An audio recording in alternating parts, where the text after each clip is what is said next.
So hello everyone, स्वागत है आप सभी का हमारे इकोनॉमिक स्ट्रैटेजी वीडियो में।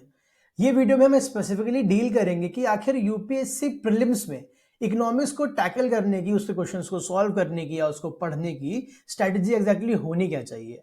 देखिए, ये वीडियो इसलिए इंपॉर्टेंट है बिकॉज इकोनॉमिक्स एक ऐसा एरिया है जहां से सोर्स लिस्ट पढ़ना कहां से है, ये अभी भी कई एस्पिरेंट्स को ग्रे एरिया में रखती है।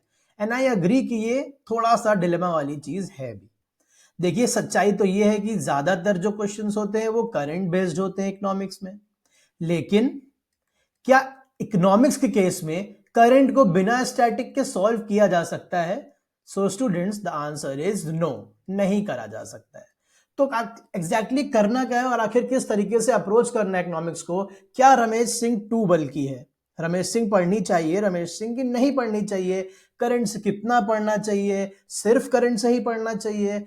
एवरी आंसर आपको अपने क्वेश्चन के हर आंसर इस वीडियो में मिलेंगे और हम पीवाईक्यू एनालिसिस भी करेंगे। क्वेश्चन पूछता कहां से है और हमारी क्या अप्रोच होनी चाहिए। बेसिकली इस वीडियो खत्म होने के बाद आपको इकोनॉमिक्स को लेके कोई भी सवाल अनआंसर्ड नहीं रह जाएंगे। ठीक है, तो आगे बढ़ते हैं, देखते हैं कि एग्जैक्टली सीन क्या है। ठीक है, सबसे पहले पीवाईक्यू एनालिसिस देखिए भाई, बहुत इंपॉर्टेंट है। कोई भी सब्जेक्ट, कोई भी एग्जाम, पीवाईक्यू को एनालिसिस करके ही बैठना है।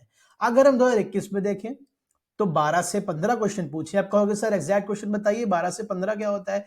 कोई कोई एरिया बेटा ओवरलैप करता है ना, जैसे कि एग्रीकल्चर का एरिया हो गया, जैसे कि इंटरनेशनल ऑर्गेनाइजेशंस का एरिया हो गया, रिसेंट समिट्स का एरिया हो गया। कुछ लोग उसको करंट अफेयर्स का हिस्सा मान लेते हैं, सॉरी कुछ लोग उसको करंट अफेयर्स का हिस्सा मान लेते हैं। और जो एग्रीकल्चर वाला एरिया होता है वो ओवरलैप करता है, एग्रीकल्चर खुद सिलेबस का हिस्सा है, वहां मान लेते हैं। तो उस चीज को रिकंसिडर करते हुए हम एक एवरेज लेकर चलेंगे। 2021 में 12 से 15 क्वेश्चंस देखे गए थे, 22 में 18 से 20 क्वेश्चंस देखे गए थे, 23 में 12 से 14 और 24 में भी 12 से 14। मतलब सिग्निफिकेंट अमाउंट, अगर हम एवरेज पकड़ लें तो 15 मान लेते हैं, है ना बेटा। 15 क्वेश्चन सिग्निफिकेंट अमाउंट इकोनॉमिक्स से पूछा जाता है इन UPSC prelims every year, and this is the minimum. अगर आप देख के चलो, मैं अपनी आपको एनालिसिस से बताऊं, क्योंकि मैं इनको ओवरलैपिंग टॉपिक्स नहीं मानता हूं, है ना। जो इकोनॉमिक्स से करंट आता है वो आपको स्टैटिक नॉलेज पे ही बेसिस पे सॉल्व होता है 90% क्वेश्चन। तो आप देखो तो 14 पिछले साल आए थे, उसके पहले भी 14 आए थे, उसके पहले 18 आए थे, उसके पहले भी 15 आए थे।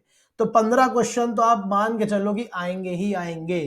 ठीक है बेटा, तो ये देखते हैं एक्चुअली आते कहां से हैं। टॉपिक्स देखो, और बहुत ही खूबसूरत चीज है, अगर आप एनालिसिस कर लोगे तो आपको समझ में आएगा कि इन्फ्लेशन हर साल एक से दो क्वेश्चन, एक तो मतलब कहीं भी नहीं गया है। अगर कोई आपसे बोले ना, स्वयं ब्रह्मा भी बोले आगे बेटा इस साल इन्फ्लेशन से यूपीएससी क्वेश्चन नहीं पूछेगा, तो जरा 2 मिनट सांस लेके सोचना कि नहीं नहीं नहीं, ऐसा नहीं हो सकता है। ठीक है, इन्फ्लेशन से क्वेश्चन आएगा ही आएगा। 2 या 3 कितना आएगा इस पे सवाल है, एक तो सवाल है ही नहीं। ठीक है, इंटरनेशनल ऑर्गेनाइजेशंस डेफिनेटली आएगा, एक क्वेश्चन तो कहीं नहीं गया। Monetary policy absolutely, money market absolutely, BOP, tax structure, and then current affairs. Current affairs बहुत इंपॉर्टेंट है इकोनॉमिक्स के कॉन्टेक्स्ट में। अभी बात करेंगे कि इसको भी कहां से पढ़ना है। ठीक है, तो मॉनेटरी पॉलिसी, मनी जितने टॉपिक्स मैंने यहाँ पे लिखे हैं ना, पिछले 5 सालों में यहां से हर साल एक क्वेश्चन डेफिनेटली आया है। एंड व्हेन आई से मॉनेटरी पॉलिसी, तो इसको हम लोग बैंकिंग के साथ क्लब करके भी पढ़ सकते हैं। डेडिकेटेड आरबीआई पे भी क्वेश्चन पूछा गया है, बैंक बोर्ड्स ब्यूरो पर भी क्वेश्चन पूछा गया है। ओके, समझ गए आप? ठीक है, अब देखते हैं कुछ एग्जांपल्स कि किस तरीके के क्वेश्चंस आते हैं, और जो मैं बार बार आपसे बोल रहा हूं क्या वो इंपॉर्टेंट है भी या बस हवाबाजी है। चलिए देखिए, ये क्वेश्चन बेटा 2022 का है। अब देखो, उस समय क्या था ना, उस समय इन्फ्लेशन जिसकी लिमिट 4% ±2 रखी गई है एमपीसी के द्वारा, वो डेविएट हो रहा था अपनी लिमिट से। इन्फ्लेशन न्यूज में, तो इन्फ्लेशन हमेशा न्यूज में रहता है बिकॉज इंडियन इकोनॉमी का अभी जो नेचर है बहुत ही इन्फ्लेटरी चल रहा है। ठीक है, तो अगर आप देखोगे इन्फ्लेशन से क्वेश्चन हर साल देखने को मिलता है, यहां से भी क्वेश्चन था। अब कहने को तो अगर आपने करंट अफेयर्स फॉलो करा है तो ये सारे फिनोमिनाज आपने वहां पे पढ़े होंगे, but if you don't have the static knowledge या conceptual knowledge of inflation, can you solve this question? The answer is no my friend, definitely not, है ना, आप कर ही नहीं सकते हो, इम्पॉसिबल है। ओके, चलो अब नेक्स्ट क्वेश्चन देखो, इन्फ्लेशन से क्वेश्चन हो गया। आप देखो NFT, pure current affairs, pure current affairs, static books में नहीं मिलेगा, प्योर करंट अफेयर्स का क्वेश्चन है, इसीलिए करंट अफेयर्स भी पढ़ के जाना है, ठीक है। प्योर करंट अफेयर्स क्वेश्चन है, नॉन फंजिबल टोकन्स, बहुत न्यूज में था 2022 यूपीएससी, ये क्या हो रहा है, ये 2022 यूपीएससी प्रीलिम्स से पहले बहुत न्यूज में था, है ना, तो ये आया था एग्जाम में। ओके, अब देखो ऐसा क्वेश्चन जो करंट अफेयर्स में कोई इवेंट बहुत न्यूज में था और वहां से स्टैटिक से लिंक करके पूछ लिया, यही मेन सबसे इंपॉर्टेंट हिट, यही एरिया करना है हमको, ठीक है, ये प्रिडिक्टेबल एरिया है, इसको हिट करना है।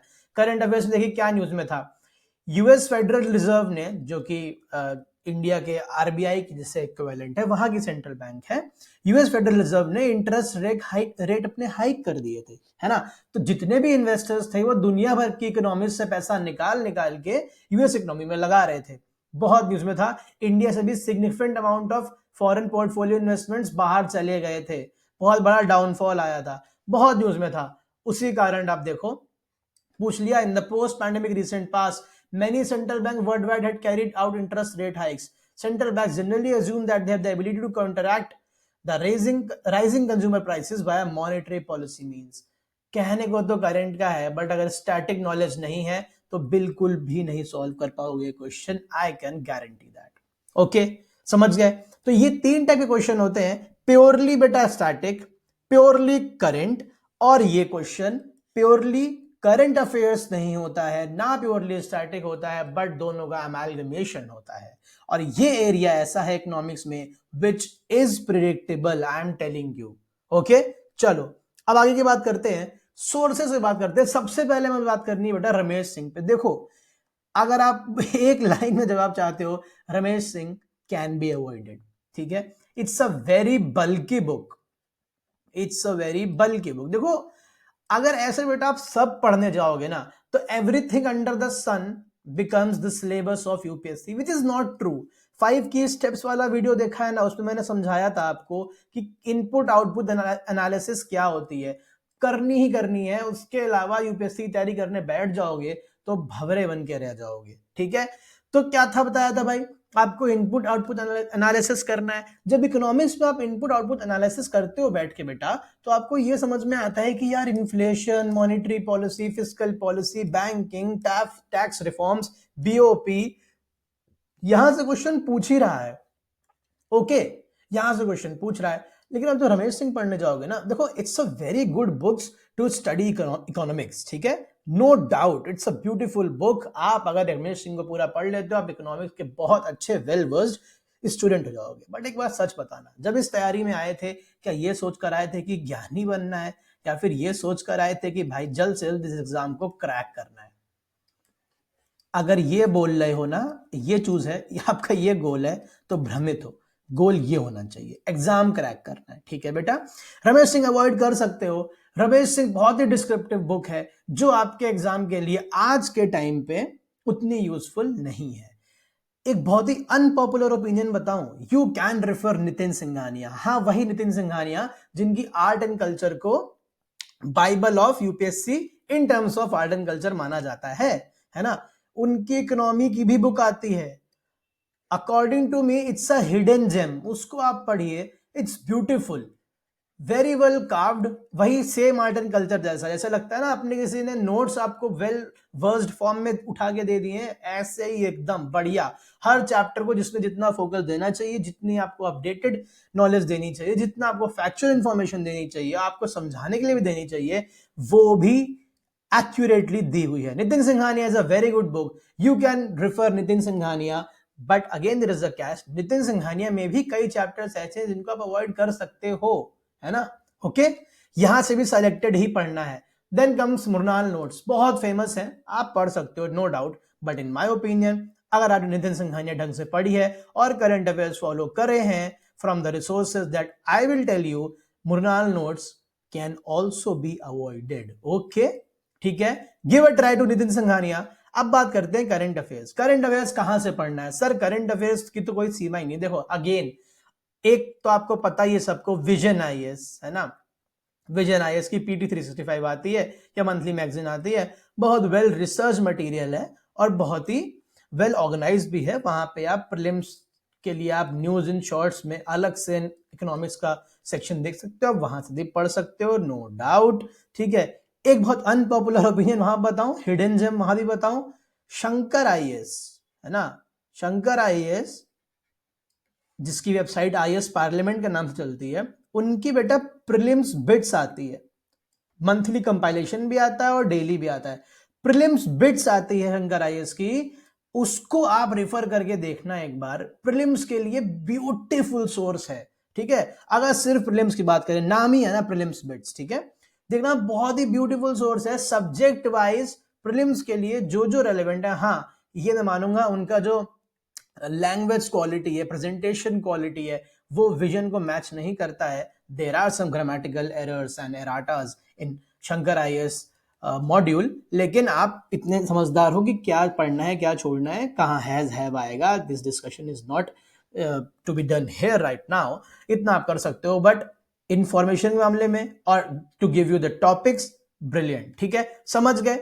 करंट अफेयर्स पढ़ा, जैसे कि अभी रिसेंटली फिर से न्यूज में आया था ना इन्फ्लेशन को लेके चीजें। देखो इन्फ्लेशन टॉपिक न्यूज में बोलना ना आप जुर्म है, न्यूज नहीं बोलो। इन्फ्लेशन तो अब आएगा ही आएगा, इन्फ्लेशन तो चलता ही रहेगा हमेशा। ठीक है, समझ गए। ये थी आपकी सोर्सेज, ये थी आपकी पीवाईक्यू एनालिसिस। आपको समझना है कि वो करना क्या है। अब देखो इसमें हम आपकी मदद कैसे करने वाले हैं। हम, आपको पता होगा, revise polity through MCQ series already चल रही है हमारे चैनल पे और बहुत अच्छा रिस्पॉन्स है। 6 लेक्चर्स ऑलरेडी लाइव है, 7th लेक्चर भी आने ही वाला है लग रहा है। हाँ, 7th लेक्चर भी आने ही वाला है, वो सीरीज चलती रहेगी। रिवाइज इकोनॉमी सेम फॉर्मेट में है ना, एमसीक्यूज के थ्रू। कहां से क्वेश्चन बनेगा भाई? जो जो टॉपिक्स है वेरी इंपॉर्टेंट, वो आपको समझाने के लिए, आपको पढ़ाने के लिए, आपको रिवाइज करने के लिए क्वेश्चन के फॉर्म में MCQ purely on UPSC standards and pattern आपके लिए हम लोग लेकर आ रहे हैं 1 फरवरी से। ओके, पहला वीडियो लाइव हो रहा है 1 फरवरी से। ये सीरीज चलती रहेगी पॉलिटी वाली, साथ ही साथ रिवाइज इकोनॉमी थ्रू एमसीक्यूज भी चलेगी 1 फरवरी से, दोनों साइमल्टेनियस। यूपीएससी प्रीलिम्स 2025 से पहले पहले हम आपकी economy, polity and history cover करा के आपको एग्जाम में भेजेंगे। And if you haven't checked the quality of our lectures, the content, then you can refer to revised polity through MCQs। कोई भी आपको शॉर्ट कमिंग लग रही है, कुछ भी लग रहा है, contact to us, comment section में कमेंट करिए। thinktanktutorials20@gmail.com आप ईमेल आईडी है, हमको मेल कर सकते हैं। आप टेलीग्राम पे हमारे ग्रुप पे जुड़ सकते हैं, थिंक टैंक यूपीएससी के नाम से। चैनल सब्सक्राइब कर लीजिए, कहीं भी हमसे कनेक्ट करिए। We are open for suggestions and recommendations. ठीक है, इस सीरीज में जुड़िए हमारे साथ, हम सब कवर करेंगे, देखेंगे कि कहां से क्वेश्चन बनते हैं, कहां से क्वेश्चन नहीं बनते हैं, कौन कौन सा वो जो एक शब्द होता है जहां पे यूपीएससी घुमा देता है। प्रैक्टिस भी कराएंगे, पढ़ाएंगे भी और की कॉन्सेप्ट्स भी आपके क्लियर करा कर भेजेंगे।